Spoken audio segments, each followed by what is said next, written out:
jumping back in time today. I mean, way back, nearly 4,000 years. We are to the heart of ancient Mesopotamia, the Babylonian Empire, ruled by King Hammurabi. And our focus is one of the oldest and maybe one of the most complete sets of written laws in human history, the Code of Hammurabi.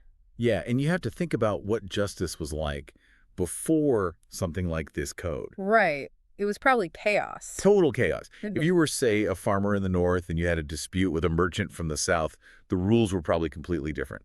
Judges, they often just relied on personal feelings or old local customs. Or whoever was the most powerful person in the room. Exactly. So Hammurabi's goal was, well, it was revolutionary.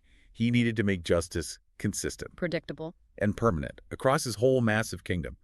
To do that, he didn't write it on a scroll that could be lost or burned. He carved it into a gigantic, permanent black stone pillar. That's the move. It was the ancient world's first big attempt to standardize law. And if you want to talk about permanence, we have to talk about the physical object itself. The stele. The stele, yeah. That's S-T-E-L-E. And it's not just some slab of rock. It's made of dark diorite, which is a really hard, dense stone, almost like black granite. And it's huge, right? Oh, yeah. Right. It stands about 7 feet 4 inches tall and weighs several tons. It was meant to be imposing. It's the original public billboard of law. And its appearance wasn't just intimidating, it was a political statement. At the very top, there's a detailed carving. It shows King Hammurabi standing, very respectfully, before the sun god, Shamash. And Shamash was also the god of justice. And that image is everything. It's critical. Yeah. Shamash is literally handing Hammurabi the scepter and the ring, the symbols of authority. This wasn't just decoration. It was Hammurabi telling every single person in the empire. These laws are not just my ideas. They come directly from a god. And disobeying them is disobeying a god. Which gives them this unbelievable sacred authority. Below that image, the stone is just covered in text. Completely covered. It's all written in cuneiform, that ancient script. And because that diorite stone is so durable, the carvings have stayed readable for thousands of years. It's just amazing that it survived. And if you want to see this actual pillar today, you can. It's in the Louvre Museum in France. A star attraction for sure. Okay, so let's get into the why. Why go to all the trouble and expense of chiseling 282 laws onto this massive rock and putting it in the middle of the city? Well, his stated mission, and it's written right there in the text, was to ensure order and peace and, crucially, to protect the weak from being mistreated by the strong. By making the laws public and visible. Exactly. He fundamentally changed how power worked in Babylon. Before the code, a powerful governor or a wealthy landowner could easily just change the rules to suit themselves. But once the law is set in stone, literally, they can't do that. Right. If you could read, you knew exactly what was expected. It created a base level of public accountability. And that stability wasn't just about, keeping the peace. It was the engine of Babylon's economy. It was. The code made business predictable. Imagine you're a traveling merchant. You need to know that if you loan money to a farmer in a distant town, the rules for repaying that loan are the same everywhere. So it actually protected smaller business people, or borrowers. Oh, absolutely. Hammurabi was very serious about debt. He regulated interest rates. For example, if you took out a loan of silver or barley, the maximum interest you could be charged was fixed by law. So no loan sharks. Pretty much. Yeah. It meant a wealthy person couldn't use crazy interest rates to trap or bankrupt a whole family of farmers. The code acted as this permanent, reliable contract. Okay, that sounds like a really powerful system for creating stability. But if justice was supposed to be coming from the gods and protecting the weak, what about the deep social inequality? Were the laws really the same for everyone? No, absolutely not. And this is the critical wrinkle in the whole thing. Babylonian society was strictly divided into 3 distinct social classes. Let's define those, because this is key to how the laws worked. At the very top, you have the Owilu. These were the highest class, free men, wealthy landowners, priests, high officials. The most power. Okay, and below them? You had the Mushkenu, the commoners. So farmers, laborers, skilled craftsmen. They were free, but had a lot less political power. And at the bottom? At the very bottom were the wardu, the enslaved people, who had the fewest rights of all. And that status difference meant everything when a crime was committed. Everything. The penalty the offender faced depended entirely on your social rank and theirs. It was not a system of equality. Give us an example. Okay, we see it starkly in cases of injury. If a high-class person, an Awalu, harmed a commoner, they typically wouldn't face a physical punishment. They might just have to pay a fine in silver. But what if they harm someone from their own class? Then it's a different story. If that same Awilu harmed another person of their own rank, the punishment was dramatically more severe, often falling under that famous principle of retaliation. Which brings us to the part everyone knows, the part of the code that everyone quotes. An eye for an eye. The phrase that's echoed for thousands of years. But it needs context. The core concept here was proportionality. The punishment for a crime had to be exactly equal to the harm that was caused. And while that sounds incredibly harsh to us today, it was actually a big step forward. A huge step. Before the code, if someone broke your ox cart, you might retaliate by burning down their whole house. You get these endless blood feuds between families that could last for generations. Chaos. Total chaos. The state stepping in with the eye for an eye rule meant the state now decided the punishment. It capped the damage.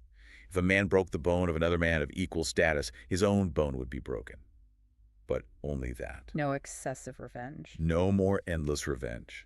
The state seized control of the revenge cycle and limited the damage to a proportional and finite consequence. And the code didn't just deal with these big ideas like injury and class. It went deep into daily life, starting with the family. The family was the foundation of the empire, so the laws were extensive.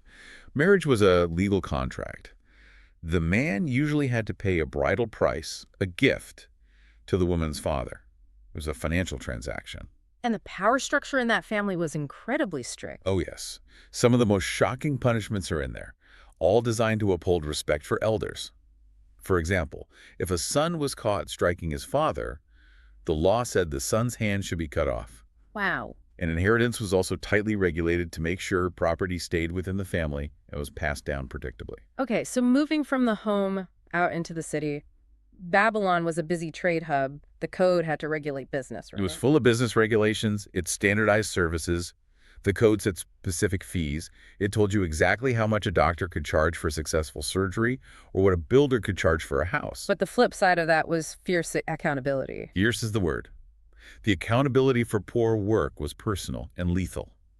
If a builder constructed a house poorly and it collapsed and killed the homeowner, the law said the builder could be executed. And it gets even more specific, doesn't it? It does.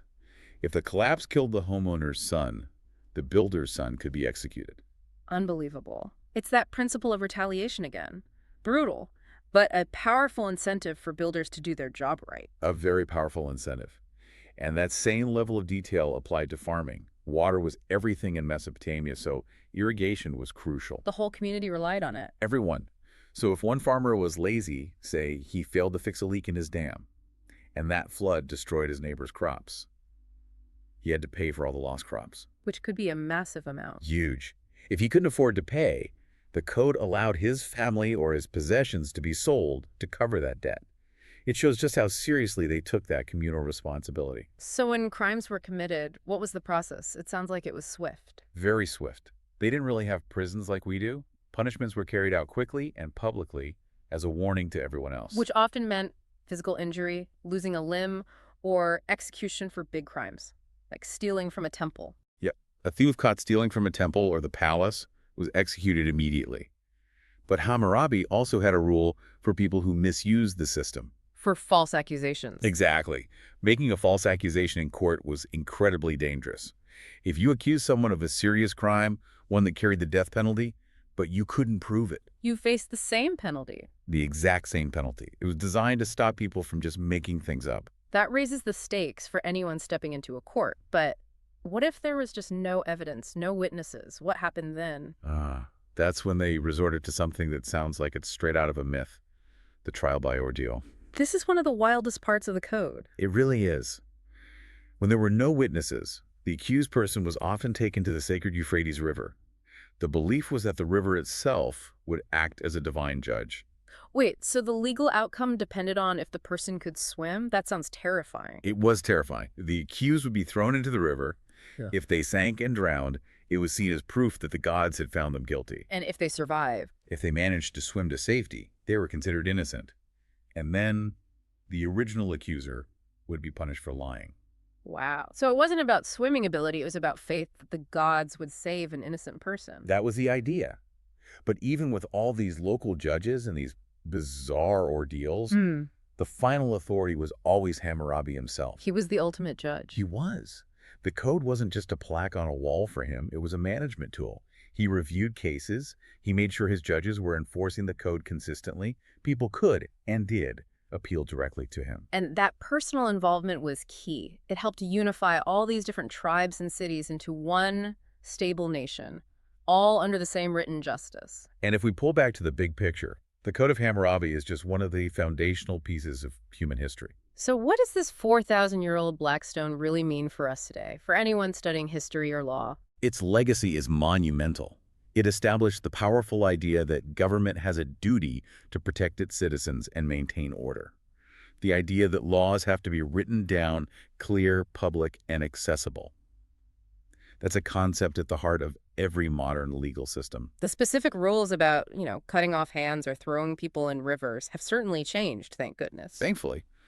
But the core goal of the code persists. Creating a fair society governed by transparent rules, not just by personal power or the threat of endless violence, it's a remarkable starting point. It really makes you think about the whole purpose of law. Is it just about punishment? Or is it to bring stability and consistency so a society can actually function and grow? That's the question he was trying to answer. Good luck with your studies.